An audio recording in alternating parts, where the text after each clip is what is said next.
Tragically, most of us, almost all of us, have been touched by this horrific situation. But that also means that most of us can be part of healing and redemption. I'm Randall Terry. This is Voice of Resistance.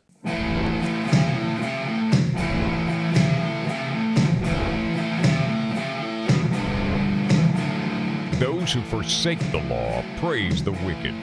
Those who uphold the law resist them. Welcome to the Voice of Resistance. Here's your host, Randall Terry. Hello, friend. Welcome to the program. I recently had the privilege of having Joe Scheidler, the godfather of pro-life activism, here in my studio. We did over 3 hours of bantering back and forth and talking, and we decided we would make it into a multi-part series for you to enjoy. This, I believe, is episode 6, so if you've missed any of the other episodes, you can see them online. Now, the horrific situation I'm talking about is child killing.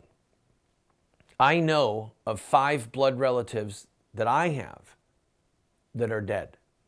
Those are the ones that I know of. 5 people who share some of the blood that flows through my veins. 5 innocent babies killed. One of my cousins, who would have been almost the exact same age as me, we didn't get to grow up together. He was murdered, buried in an unmarked grave. When Roe versus Wade was first overturned, almost no one in the country had killed their baby. But now, over 40 years into this Holocaust, most of us know someone. Most of us have a blood relative, somebody who has participated in the death of their own child. That's how far-reaching this thing has gone. And therefore, all of us have the opportunity to speak the truth, to offer forgiveness, to the forgiveness of Jesus Christ, to the women who participated and the men who participated in the death of their baby, and hopefully turn this thing around. Hope you enjoy this episode. I think that's what vexes me, the sin of omission, and where I don't share, and I wish I did, frankly, but I don't share some of your optimism, because I feel like, well, for example, you and I in the 80s and the 90s, when the arc of Operation Rescue was so high and it was in the news constantly, the sit-ins were there, we were on all these talk shows and being interviewed, and we and I were on some big TV show together. I don't know if it was Oprah or something. We were on some TV show. Yeah, we were on Oprah together. Yeah. Mm-hmm. So, can you imagine? I mean, that's my point, is that because of our actions, the arc of the story, it was out there. But now, at that point we used to say there are 15 million dead babies, and we were mortified. Now we're at 53 million dead babies with no end in sight, and people seem to be more calloused.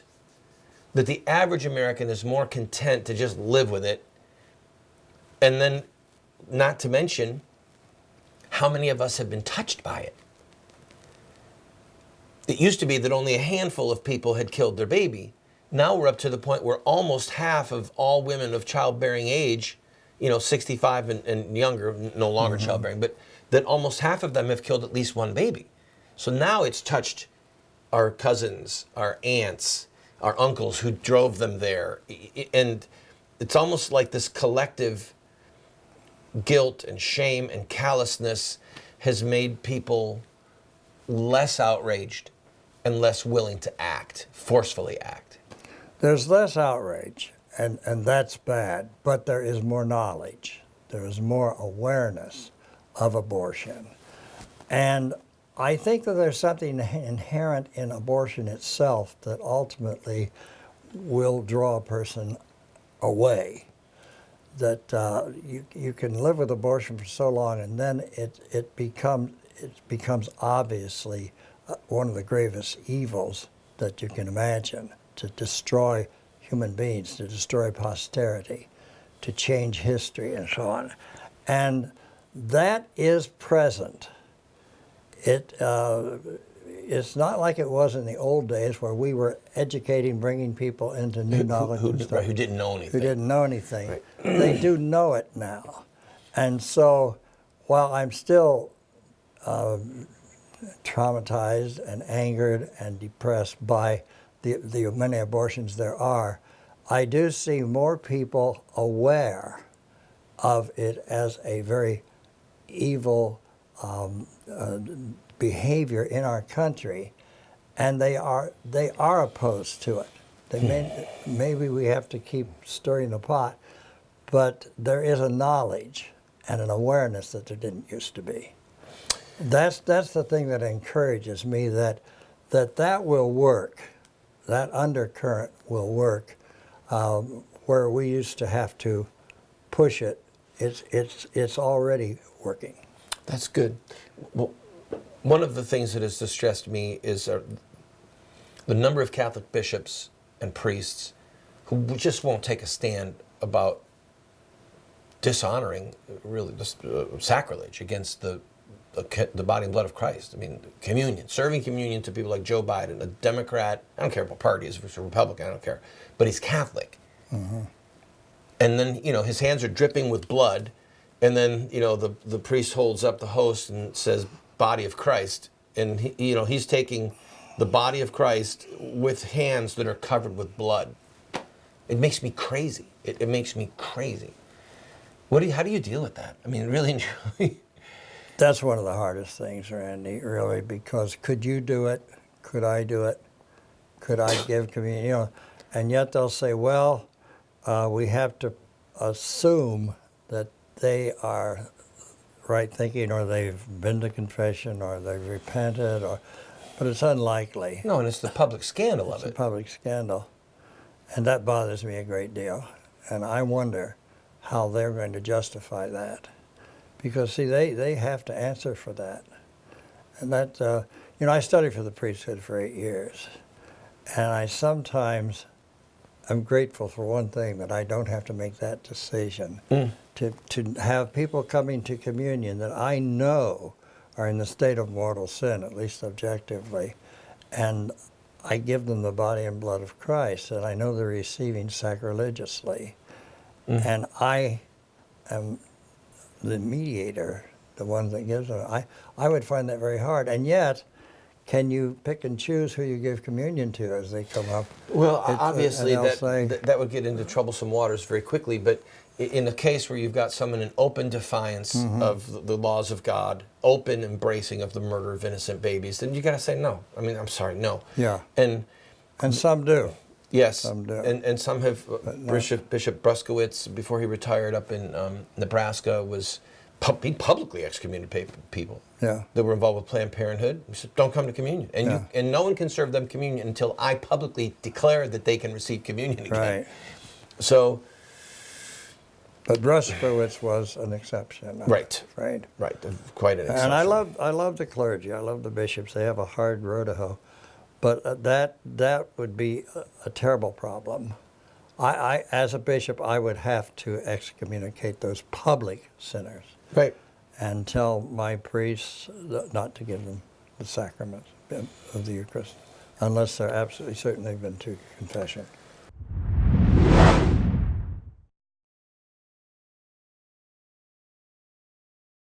If you own a business and would like to advertise on our program, please contact us. We are currently seen on over 130 television stations from coast to coast. We air at 8 p.m. Eastern, and then all times are local. We have a lot of reach, friend, and this is an opportunity at a great price for you to get your product or your service in front of hundreds of thousands, maybe even millions of people. Also, if there's something that's important to you and you'd like to have a month where you just say thank you to this ministry or promote a certain ministry or a certain cause, contact us. Our rates are incredibly affordable. You'd be surprised.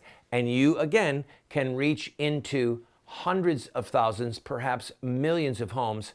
We're currently seen possibly in over 30 million homes. So give us a call, give us an email, and we'll put a commercial up for you.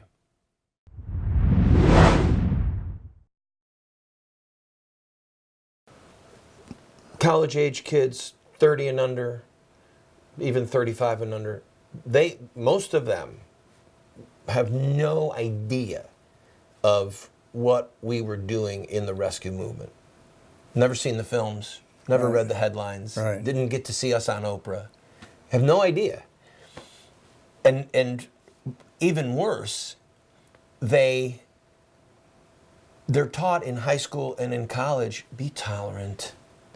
This is a multicultural society. We have diversity.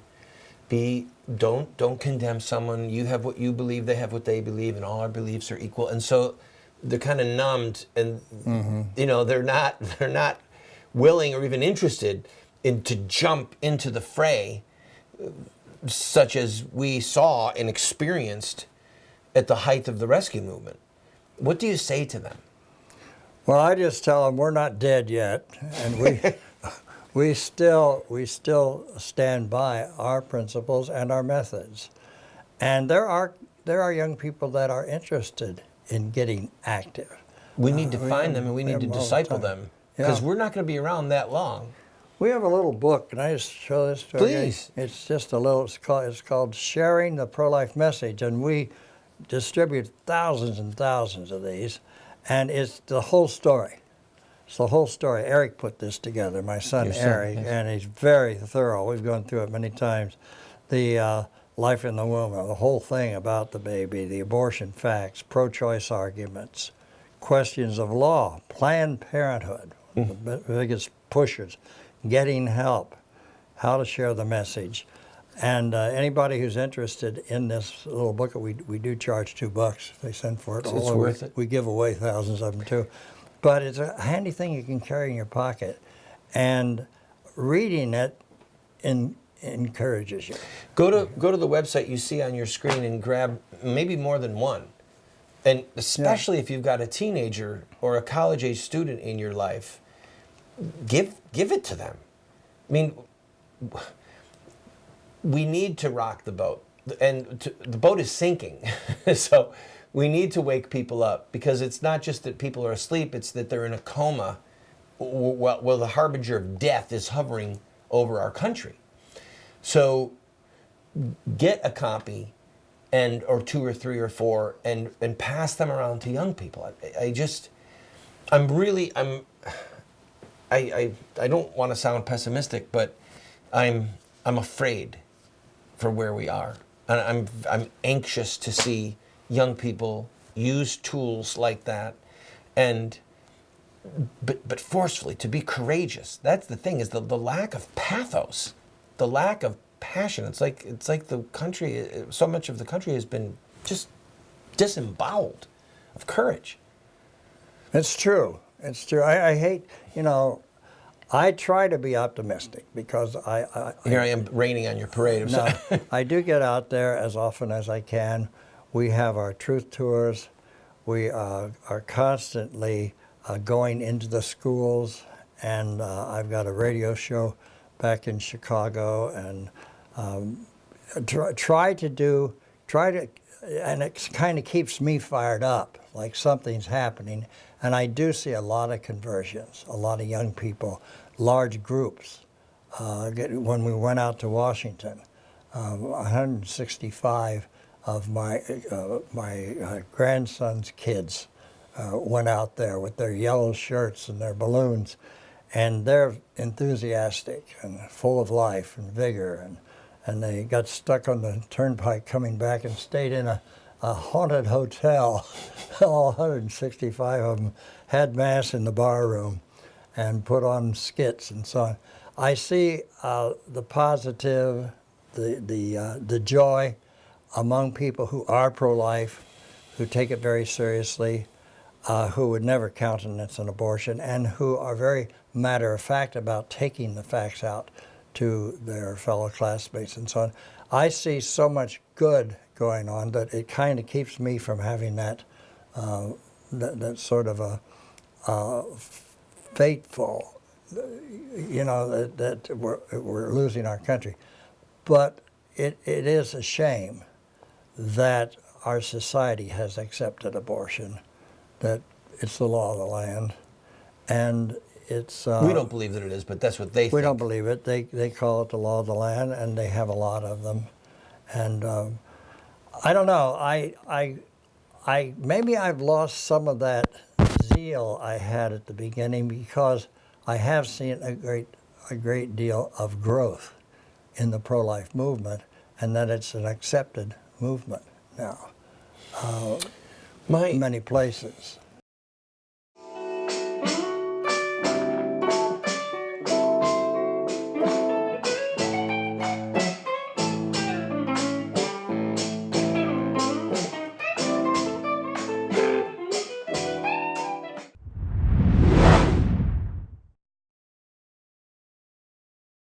Friend, this program is supported by friends like you who believe in what we are doing.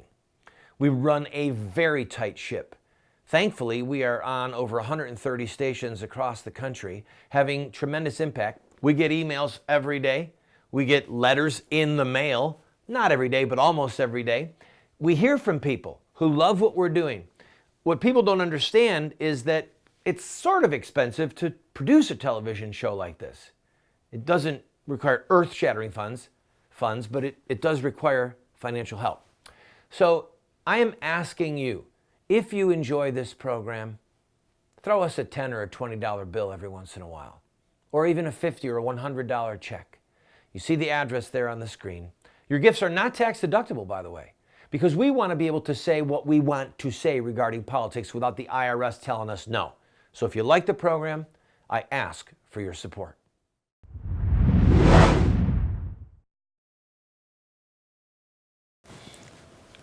If you could say something to young people that you would want to be in their heart, in their mind, after you're gone, after I'm gone. Let's assume that young people 30 years from now, 40 years from now, we're both gone. We've both gone into eternity. And somebody finds this documentary. What do you want to say to them about fighting to bring this to an end if it is still going on?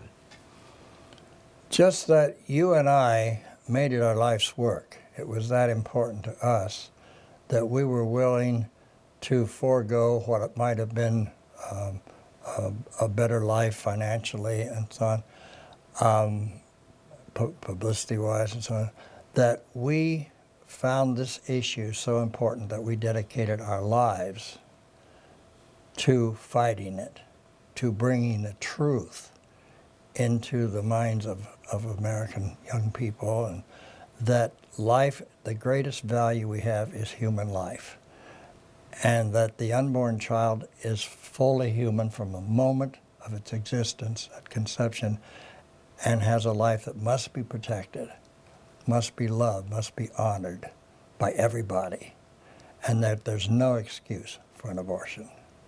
You have to get that into your thinking. There is no excuse for an abortion. All life is precious. We believe that totally and have dedicated our lives to that belief, and we think they should do the same. Have that same value. They may not go full-time pro-life, but they have to have that mindset of the value of every individual human life from the moment of conception. And our mission is to restore the full protection of law. Right. To every human being from conception until birth. Right, right. That would basically be it, to do everything they can to restore that protection. It used to be there. It was there in the founding of our country and for the first 100 and some years, and then it was taken away by 7 members of a court who were wrong, who were dead wrong, who could not even explain their decision. It's a farce. The only ones that made any sense were the dissenters, Rehnquist and White. And yet the country wanted it and they bought it. People bought it because it was easy, it was an easy out. It gave them an excuse to do something wrong, pretending it was right. God is not mocked. What's wrong in God's sight is wrong, and abortion is wrong, always. So think about it and base your actions and your beliefs on that truth, because that's a fundamental truth. All life is precious. From the moment of conception, no abortion is legitimate.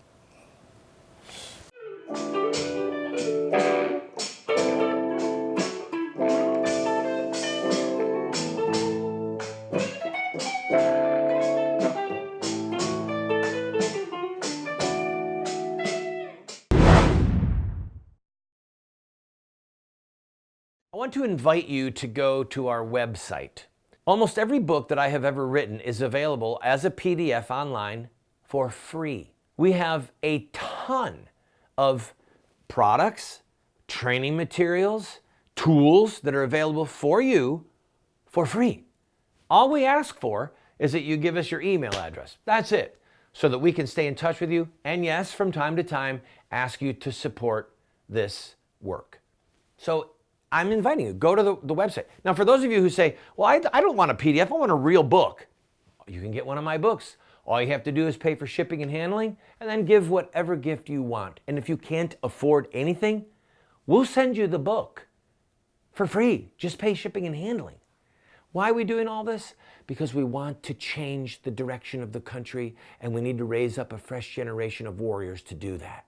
That's why we have this tool. I invite you, go to the website, see for yourself. If you enjoy gospel music, Christian music, music that has prayers that you can sing along with, pray along with, I want to encourage you to go ahead and get a copy of my music CD, I Believe in You.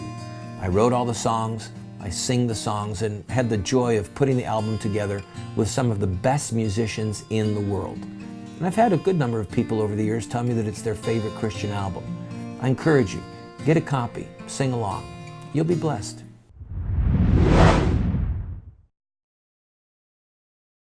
Tell us about your first rescue. You know, Randy, we didn't rescue so much as we went to the clinics, we talked to the women. I consider a rescue actually going in or blocking the entrance, and we didn't do that for a long time. We learned that from you, really. I thought I learned it from you. No, you must have thought you had, that gathering people together and blocking an entrance came later. So one of my first rescues was with you. Was it in New York? In New York. That's awesome. Yeah. Didn't you get arrested once before that by accident? I'd been arrested, yeah. I was always stumbling into police cars, but the rescue started in New York and then took off from there. And then we did do them in Chicago. But up until that time, no, you came up with that. What was your most memorable experience about being in a rescue? That is really good. I think it was in New York, and I think it was when we were carried by on the stretchers out to the police car, and there was such an order to the whole thing. I did not expect that. The police were very orderly. They used the stretchers. We were taken to the police academy. And the whole thing just went like clockwork, and I had not expected that. I had expected some chaos. But the organization, the sort of diplomacy, the relationship between the police and the rescuers was something I had not expected. It was formal, and it was respectable. A memory that you have from while you were in custody? Anything that was I'm Joe Scheidler and I'm in custody with either New York or Chicago or wherever. In custody, one of the things that stands out is when I was arrested out east, out in Wilmington, Delaware, and I was put in a cell by myself, and I decided to pretend I was a monk again. And this was my monastic cell. And I set up a routine of prayer, meditation, and that became a habit. I did that also in Denver, Colorado. I was arrested there, put in a cell. There happened to be a Bible, of all things. So I turned to St. John, and I would read from the Bible, then I would meditate, then I would take a rest, and it made it more of a religious experience. And so that's sort of how I treated the jail as a monastic cell. Friend, I hope that inspired you, gave you pause, and helped equip you to be a part of the solution, redemption, forgiveness, and bringing an end to this Holocaust.